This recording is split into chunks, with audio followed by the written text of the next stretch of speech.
Hello and welcome to Stars Revisited. My name is Aaron Chadbourne and I could not be more excited today and really more honored to be sharing the stage with a legend of star power. When we asked the Star Power Network, whom would you most like to see revisited, it wasn't even close. Alexis Bolin by far came in as the star that most people wanted to hear from and revisit. So Alexis, thank you so much for being with us. I am delighted to be here, Aaron. I'm just excited about the Star Power starting up again. I'll tell you, when you look in the dictionary, next to the word star or next to the word queen, you see a picture of Alexis. You've been a legend, you've been a leader in real estate my entire life. I grew up knowing and learning from you. You've been a great mentor to me and so many people in the Star Power family. How did you first get involved with Star Power, Alexis? I was at an ERA convention and Howard Brenton was the guest speaker, but I didn't know Howard, and I was doing a class on overcoming objections, and he was in the back of the room, and afterwards he came up, introduced himself, and said, "What in the heck are they putting in the water here at ERA?" And I was shocked, and then I still didn't know who he was. Then after he spoke on stage, then he came back over to me and said, "We need to talk." And that's how I got picked to be in Star Power. Now, you're obviously one of our most outspoken stars. You're very quick on your feet. What do you attribute that to? How did you get so comfortable in your own skin? And how did you become so comfortable just speaking your mind? Well, a couple of things, Aaron. Mother taught me to value myself first, and then you can value other people. And so then 18 years of waiting tables, single mom, no child support, no alimony. I wasn't afraid to talk to anybody, and I guess that's it. I have no idea other than that. I love it. Well, I think if I think of things about you, I think about authenticity. I think about you being yourself, and I think about you designing your business and operating your business in the model that works best for you. Now, we were talking before this. I asked you what's changed about your business model, and you said you've continued operating the exact same way. Why don't you tell us a little bit about what your team looks like right now and what your business looks like?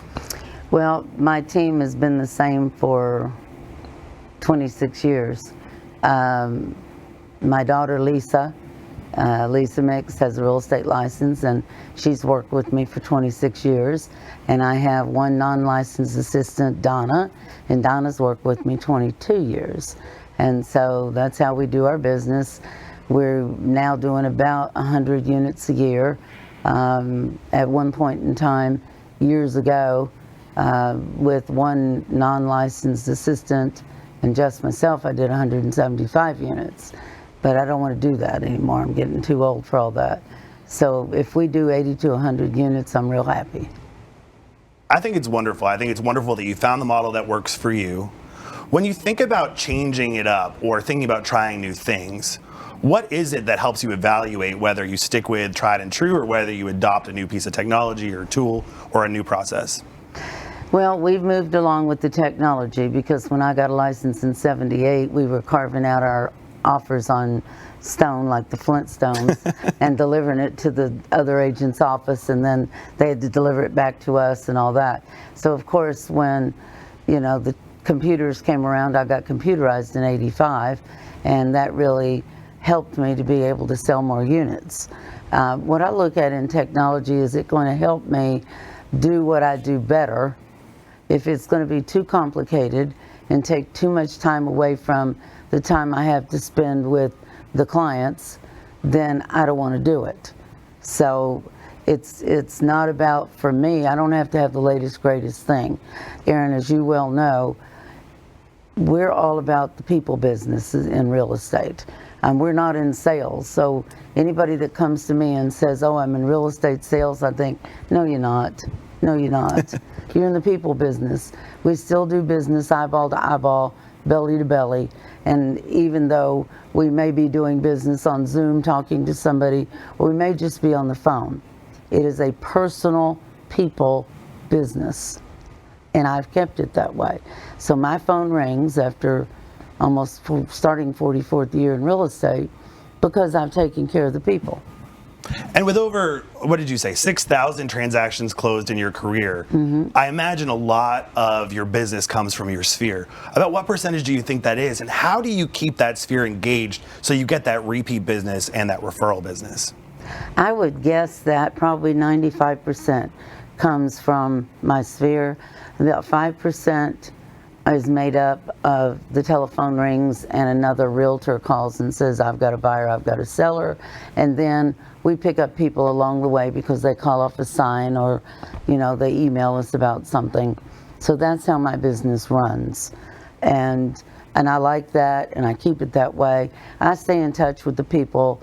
I make sure that if I'm driving across town for an appointment, or let's say the buyer is following me to a house, I pick up the phone and I call clients. And a lot of times, they're working. I'll try and call and leave a message because I know they're working. And it's just very simple. I just say, hi, Aaron, it's Alexis. I've been thinking about you, and I haven't seen each other in a while. And I guess it's simply because you've moved on to doing your job, and so have I. Kind of like maybe we dated for a while and now we've cooled off, but we want to keep dating. So I just want to let you know that I'm thinking about you. No need to call me back. There's nothing special going on here. You have a great day, period. Now, one of the things that always struck me about you is you spend more time on the road and teaching and engage in education and conferences than anyone I've ever met. And yet you're still able to close over 100 transactions a year. How are you able to accomplish that, and why is that important to you? Well, education's important to me, Aaron. I've always been one to want to learn everything, and education's important. So I think really we're not on this earth to mark time. We're on the earth to make a difference in somebody else's life. And so by going out and teaching a class, speaking to a group, it gives me an opportunity to share something that might help them do better. And so that's what's important to me. It might not be important to other people. So when you want to do something, I don't care what it is, if you play golf, if you go skiing, if you play tennis, you're going to carve out time to do what you want to do. So to me, that's what I do. I just carve out the time. You put your big rocks in first, and everything else is around it. Well, it struck me, and for those people that know you well, they know that your husband, Michael, had a lung transplant a few years ago. Now, first of all, he wasn't supposed to qualify for the lung transplant, but Alexis Bolin does not take no for an answer, and you went out and found a way to make it happen. And then number two, while you and Michael were recuperating outside Philadelphia, you still had your business running on full cylinders. What does it take to build your business to that point where it can operate smoothly without you, and where you're still able to operate from anywhere in the country?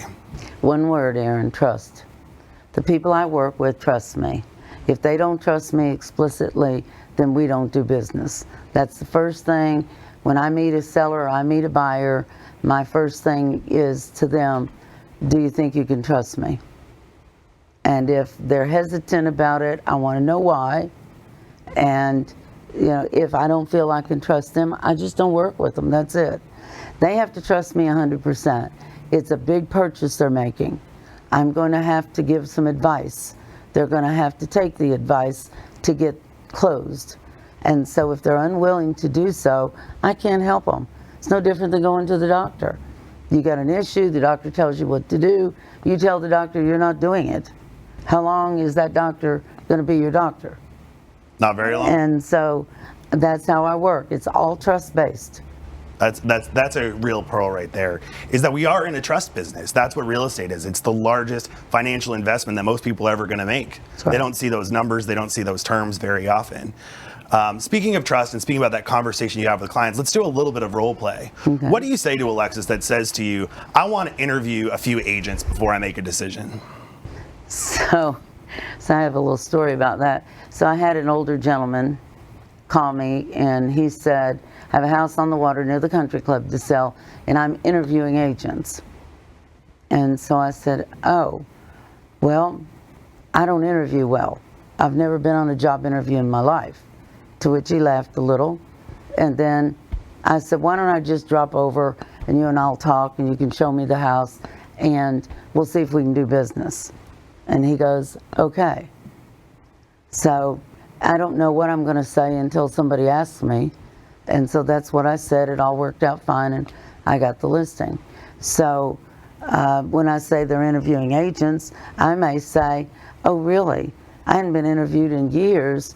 What causes you to want to interview agents rather than select one?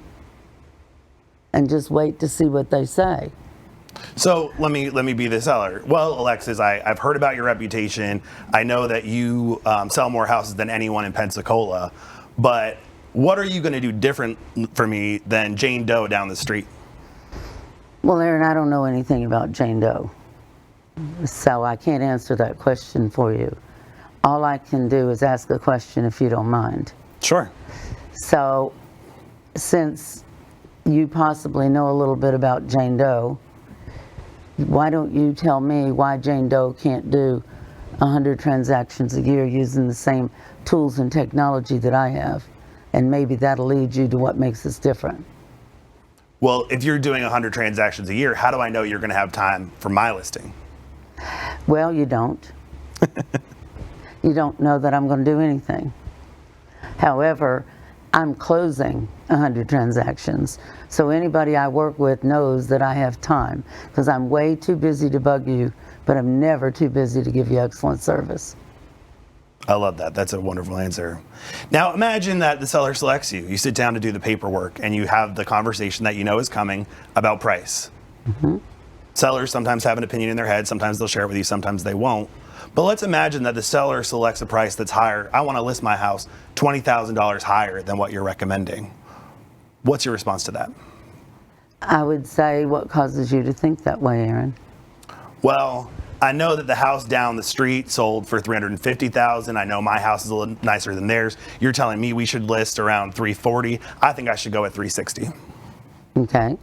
So we've now looked at the sales, and you know the house down the street had a pool and you didn't, and you don't. So what would lead you to believe someone would pay that price for your house when they have an amenity that you don't have? Well, it's a hot market right now, so I figure if they were able to get that, they're certainly not making houses fast enough for people to buy them. So I think someone's going to now want to pay more. Okay, and that's probably a pretty good theory in today's market, and they might. They might.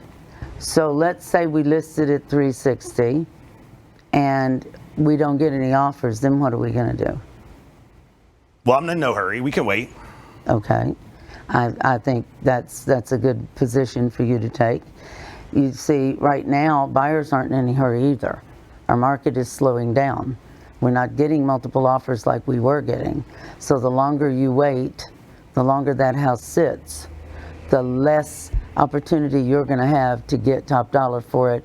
Because if it sits a week in today's market, the buyer's question to me is, what's wrong with it? So what would you like me to tell them?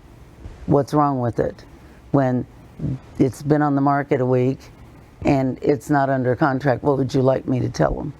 I hear you, but I know I don't want to give it away. And I feel like in this hot market, I should be able to ask anything I want. You can ask anything you want because it is a free country still, and you can do that.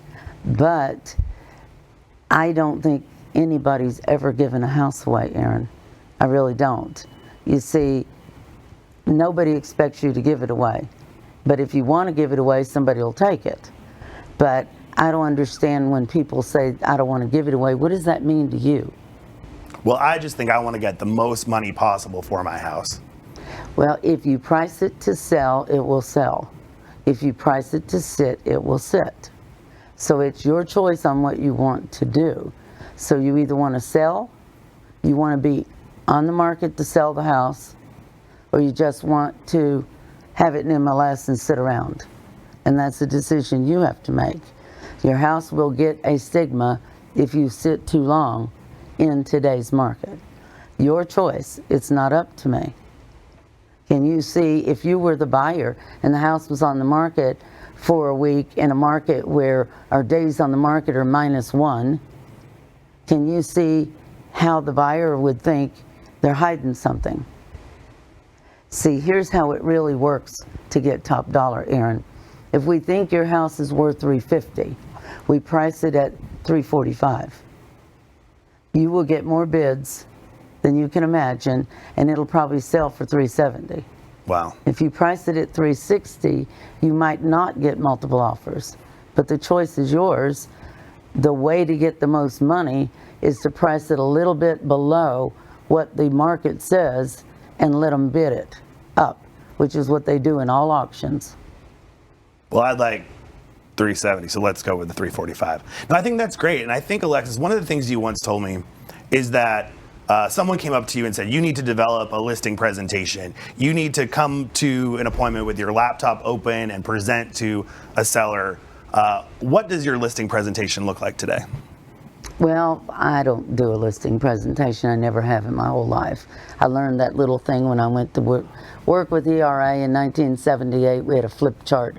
You had to learn all that stuff, and I never did use it. My job is I'm a consultant. I'm not in sales. I'm a consultant. So I want to sit with you as the seller and ask you a bunch of questions. Where are you going? How soon do you have to be there? What's causing you to move? What's your game plan if we put this house on the market and the house doesn't sell? What's more important to you, getting the house sold or being able to just ask whatever price you want to ask? And so by asking those questions, you're letting the seller talk and you're learning about the seller. 90% of the time, maybe more than that, they'll come around, just like in our last scenario, with enough questions asked, they'll come around and do exactly what they're supposed to do without me telling them. So I don't tell. I don't give a price. If you give a price, you own that puppy. So they always want to know, what do you think my house is going to sell for? I don't know. Here's the sales. We got 3 here that look pretty good. Between the low and the high, Aaron, where do you think your house fits? And why? So I just talk with them and let them come to their own conclusion, which is generally where they need to be. Because if I ask the right questions, I get the right answers, and they're doing exactly what they should do, except I didn't tell them. If I told you to put your house at 345 and I didn't ask questions, didn't allow you to think through the process, then it doesn't sell for 345, you're mad at me. Right, because it's your price, you own it. Correct. So no price from me. Same thing with buyers. They always want to know what I think. Well, first of all, we've all sold a lot of houses we wouldn't live in. So I don't tell them what I think. I know I'm opinionated, but I don't. I ask questions. So what do you like about it? So is this the one you like the best? Well, why do you like this better than the last one we looked at? Well, do you see yourself living here? And all of a sudden they go, absolutely, 100% this is the house, but we want to know what you think. And I say, if you like it, I love it. It's not up to me to talk them into or out of things. Our fellow agents do that. And I've sold many houses where they bought the wrong house, the wrong neighborhood. They live there a year, they're miserable, they want to sell it and go somewhere else where they should have been in the first place. So I don't try to do that. That's why I have repeat clients. I let it be their decision. It's not my decision. You know, people think, oh, we're in real estate sales. When people say, what do you do? I don't say I sell real estate. I may say I make people homeless. Whatever comes to my mind. But I don't sell anything. Once that contact is made with the buyer or the seller, they've already made a decision to either buy or sell. My job is the facilitator. And if you see yourself as the consultant, as a facilitator, you see real estate in an entirely different light. And that's how I've lasted all these years. It's not about the money. It's not. I mean, you know, that one guy I told you about that we were talking about, he called and said he's interviewing agents, and I said, I don't interview well. His next question was, how much you going to charge me? And so I just said to him, I don't know, I haven't seen your house yet. And he goes, well, what do you mean by that? And I said, well, if it's ugly, I charge more. Don't be afraid. Yeah, I mean, most people are so worried about getting the listing or making the sale that they really miss the whole point of what you're there for. So when I get there, he says, after we do the Gilligan's Island tour, we're sitting at the dining room table, he goes, so what do you think? You know, I'd forgotten what I said to him. And so I said, what do you mean what I think? And he goes, what are you going to charge me? And I said, oh, well, you're okay. It's a nice house and a beautiful view, so I think we'll just do the normal fee. He goes, what's a fee? He goes, what's your commission? I said, I don't have a commission. I'm sorry. I have a professional fee. I'm a professional. I charge a professional fee, much like your CPA or anyone else that you do business with like that. Somebody else charges a commission. I think that's your art being sold in New York at an auction. And then they get a commission on the price. I don't do that. I get a professional fee. I get paid for what I know and what I know how to do. And the good news is I'm not going to charge you a nickel until we go to closing and you get some money. Then and only then do you pay me. And that's how I think. Now, what's your answer when someone says to you, I appreciate that, Alexis, I hear you, but that fee is just a little bit higher than what I want to pay. Could we cut it down just a little bit? And what's your reasoning for that, Aaron? Well, I know when my sister sold her house, she sold it for 0.5% less. I've been spending time on the internet. I know kind of what the market is, and what you're quoting me is kind of at the top end or a little bit higher than what I was expecting. Okay. So if you found someone that you're comfortable with that would do it for less?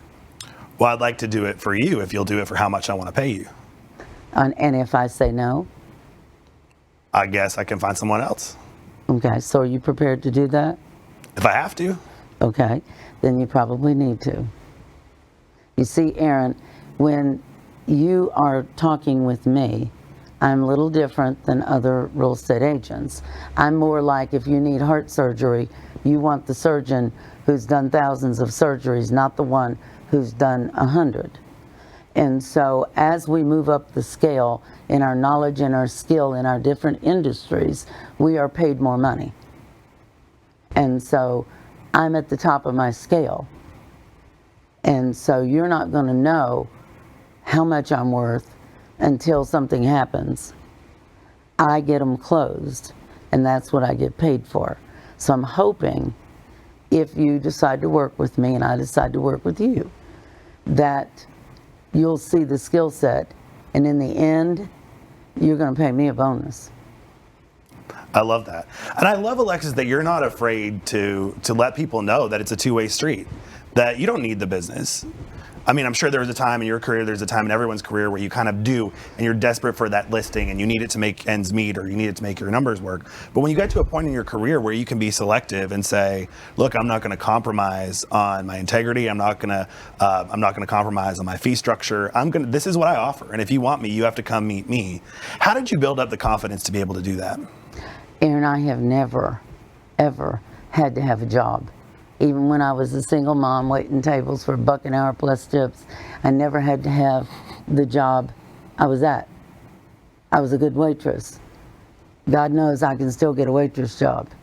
And you know, good waitress is hard to come by. And so I've always been confident that I can do what I know I can do. Excuse me. So I've always had that confidence. I've never had to have a job. I've never had to have a listing, and I've never had to have a sale, even though I needed the money. And so when you get your mindset into you have to have something, then you are not in a good position to negotiate anything. You're not going to negotiate the best price for that client, whether it's the buyer or the seller, because you're thinking about you. And you have to take you out of the equation. It's not about you, it's about them. So if we revisit the scenario where you've been discussing price point with the seller and you try to encourage the seller to accept a more reasonable starting point. If the seller rejects your advice and you give them the options and they say, I still want to list it 20,000 higher than what we all think the market is, will you take that listing or will you walk away from it? In today's market, I would take the listing with the caveat that in 7 days, if we don't have offers on the property, then we're going to do a reset and we're going to get the price to where the market actually is. Now, there's been a time in the last 2 years when the market was moving forward so quickly that we couldn't quite keep up with it. Now it's settled down. So the decision on whether to do that or not is based on the market, whether or not the market will bear it. Some sellers just absolutely have to have that opportunity to see if they're right. And I guarantee you, that before the 7 days is up, when they're not getting any offers, although they've had showings, they're calling me saying, okay, I see what you mean. I think we need to revisit right now. Let's not wait. And so they see it. So sometimes you have to give them the opportunity to do it their way, and then they'll listen. But part of that is setting those expectations up front. I think that's a great way to handle it, because you're saying in 7 days. So now in the back of their mind, the seller that clock is ticking, and every day closer they get to 7 days, they say, oh, well, how are we doing on offers? How are we doing on showings? And they usually know, right? They usually know. There's no question about that. And the first day, everybody's lined up to see the house. So even overpriced by 20 grand, they may get 8 showings in the first day. They may get another 5 the second day. Then it's going to start slowing down. And if there's no offers with that many showings, then they know that it's wrong. And people aren't even going to make you an offer if you overprice the house. They don't have to. They can go to a house that's priced right and make an offer. And so even in a market where it's a seller's market, price is still king, price is still everything. And so if you start your race wrong, you end up at the back of the pack. You don't end up in front. And you just have to explain that to them and, use terminology like that so they get it. I mean, it's not their job. They're looking to you for advice. And so if you can also give them some stories on things that have happened to another seller who did this, and they started out overpriced, then by the time they reduced the price, people had already looked at the house and moved on and bought something else. Now we have to wait for the next wave of buyers to come along. By that time, your house is shop worn, and they're afraid to make an offer at asking price because they think there's something wrong. Now you're going to sell it $20,000 below what the initial price should have been. And I think what you just said, Alexis, about stories. Stories are so powerful, and you are an amazing storyteller. And stories are something that change behavior. That's how you get people to kind of release some of their expectations or their preconceived notions, right, is you tell them stories that they all of a sudden can relate to and have those aha moments. We focused a bit on sellers. Let me ask you one on buyers. So in a fast-moving market, a buyer says, well, I think I found a house that I like, but I don't know, I might need to see a few more houses first, or maybe it seems like a big decision to make all at once here where we're at the property. Maybe I'd like to sleep on it. What do you say to that buyer in a fast-moving market? Well, Aaron, you're not the only one looking at the house. Wouldn't you agree? Right, no, I saw the cars coming in right behind us. Okay, and so the best houses sell first because they're the best houses. And so if you want to think about it, if you want to sleep on it, that's certainly your decision, as long as you don't care if somebody else is going to be sleeping in it. Because while you're sleeping on it, they're making offers. And by the time you look at the next 2 or 3 houses and you say, now I really know that's the house for me, they've already gotten 2 or 3 offers. And so you might not even have a chance to present an offer. So could I make a suggestion? Sure. Make your offer now, and let's go on and look at the other 2 houses. Go ahead and place your offer. Get it in. Get in the game. Then we can go on and look at the other houses that we have on the list. Would you be willing to do that? Well, what if I like one of the other houses better? Then we'll see if the seller accepts your offer. Here's what's probably going to happen. You're going to get in a bidding war, and they're going to come back and ask for highest and best. And that would be your opportunity to say, I'm sticking where I am, or I'm bowing out. But if you don't make the offer, and you don't like one of the other houses better, chances of you getting that house or having an opportunity to buy that house is slim and none. So you decide how much of a chance you want to take on whether you're going to like the other 2 homes better. Because you've already looked at the pictures. You already know where the neighborhood is. So you tell me right now, if we can't get in those other houses to see them, would you think you'd like one of the other ones better? I think that's great. I mean, the thing that you said too, right? These kind of powerful phrases, which I've heard you say multiple times, right? My entire team knows how to say, if you like it, I love it. And not only do they know how to say it, they say it in their best Alexis, Bolin Bolin accent. They say, if you like it, I love it, right? Because that's what buyers generally are looking for. Steve and Carol, my whole team does, because it's so powerful that it makes a difference. It makes an impact. And that what you just said to a buyer, if you're able to kind of shake them and say, you can sleep on it, but you might not be sleeping in it. And it rocks them out. One of the things I've heard you say over time that's really made a difference in our business is if you're too invested in the outcome, it's going to have a negative impact on your income. You've got to be able to release and not care about the outcome and not care about people pleasing, not care about the short term, because you got to focus on how it fits in the long term. What does that mean to you? Well, my parents were professional gamblers in Eastern Kentucky, and my mom was the best poker player you've ever seen. And so Mother taught me many years ago, never sit down to play with people you know nothing about, and never play with money you can't afford to lose. Her theory was, if she gets in a poker game, this was the 1950s, and it was $200 or $300 just to get in the game, she was 100% prepared to lose that money and still be able to live. So it gave her the opportunity to play the game, while the other people in the game were worried about losing their money. They couldn't concentrate on the game. And so Mother says, he who cannot afford to lose the money loses. And so I've grown up with that all my life. Don't have any have-tos. I have no have-tos. Even when I had a have-to, I didn't have a have-to. I have no have-tos. I don't have to do anything. Life is full of choices. You know, every day you make choices. You make a choice what time you're getting up, what you're going to wear, what you're going to eat, what route you're taking to work, whether or not you're going to work. Every day is about choice. So you need to make the choice that fits you best. My choice is I can walk anytime. And so in negotiation, the guy who can walk, or the girl who can walk, or the people who can walk are always on the upper hand. I don't have to have anything. Period.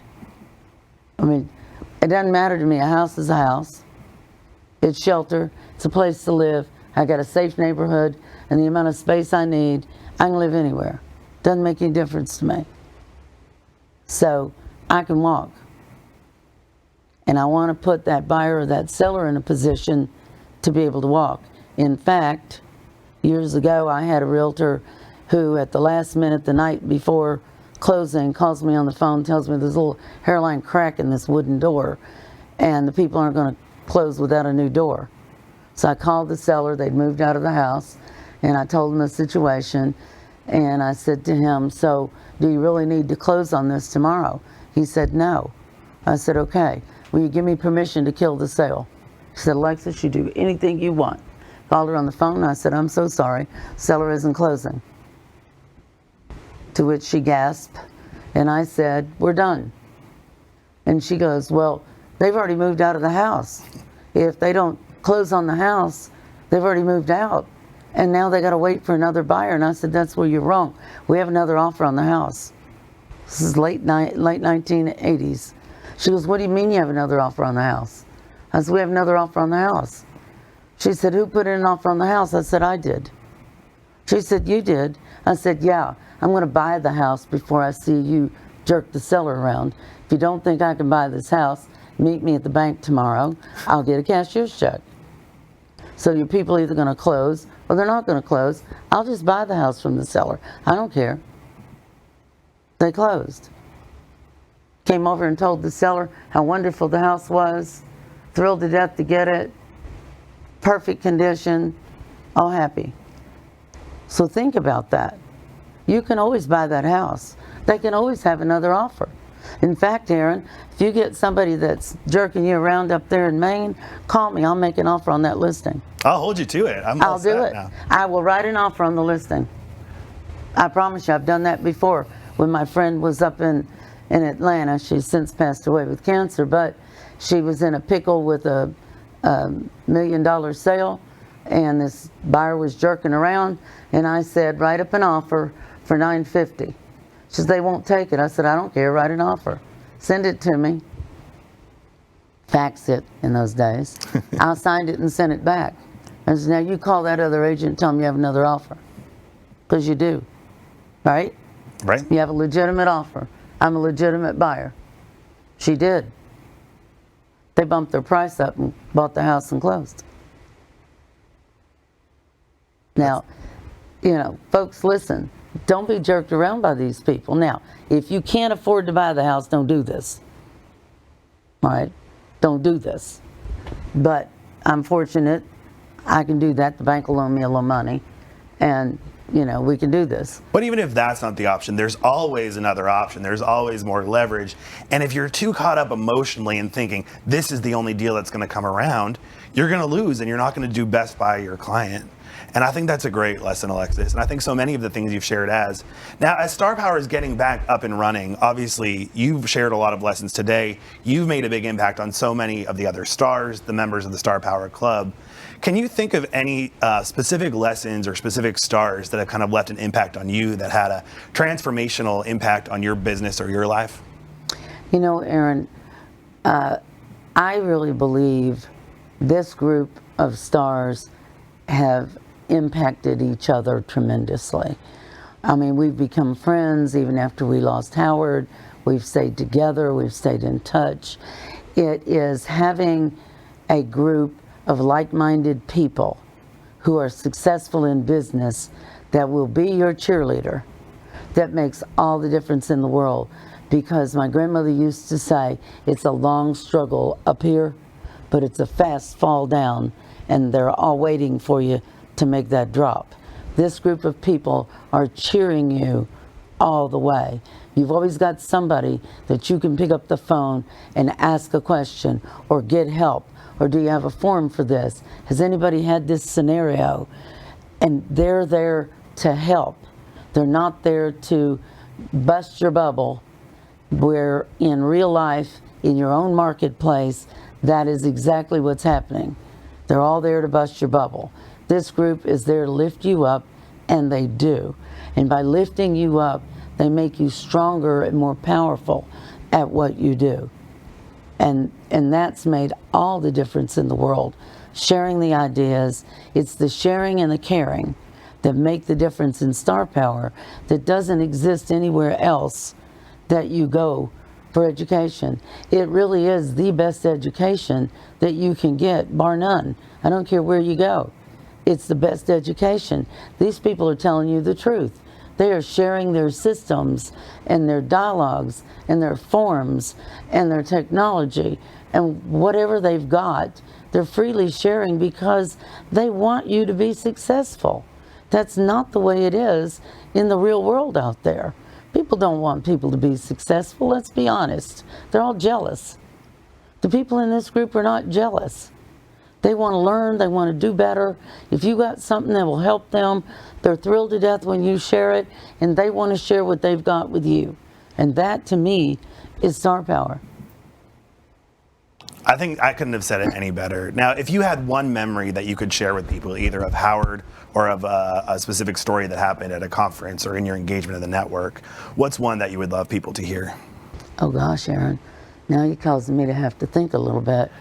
You told me you've never met a question you didn't have an answer for, so I'm trying pretty hard.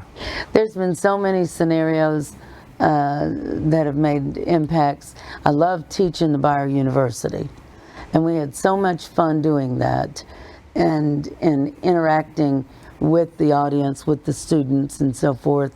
And things like that had a great impact on me. The other thing is when you're teaching and you've got a cadre of 5 people, it's different than when you take the stage by yourself. So you learn to share, and you know when to come in and out of a conversation, and someone else takes the lead, but it's okay for the other instructors or stars to jump in and give some information.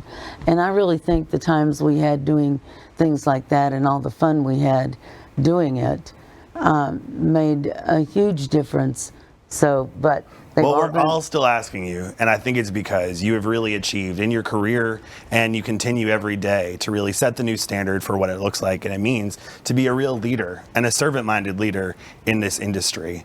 And I know you could have been doing anything with your time today, Alexis, and I really appreciate you taking time to share some of your tips and tricks as part of the Star Revisited, and hope you'll stay engaged going forward.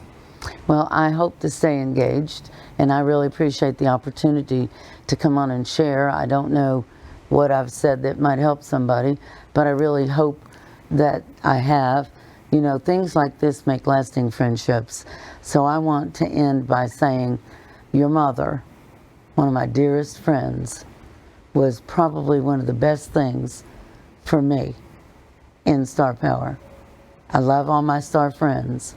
I sure do miss Demetria tremendously every day. She was such a huge force, a little bitty huge force. And so they all thought I'm the one to be reckoned with. They really didn't know that she really was. You know, I'm the one who said the way they thought. She was quiet about the way she thought. But it's the quiet people you got to watch out for. But it's the true friendships you make over that 30-year span that make a difference, Aaron. And I appreciate you. Well, I've always appreciated you. I know what an impact you had on my mom's life, what you've had for my family, and for the entire Star Power family. If this has been a useful conversation for you, if you've learned from Alexis, we hope you'll share this video with others you think would benefit from it, and we hope you'll stay engaged, you'll sign up for the Star Power Club, and you'll pay attention to upcoming universities and conferences. This has been Aaron Chadbourne. Thank you for joining us for this very special Stars Revisited with Alexis Bolin. Thank you, Aaron.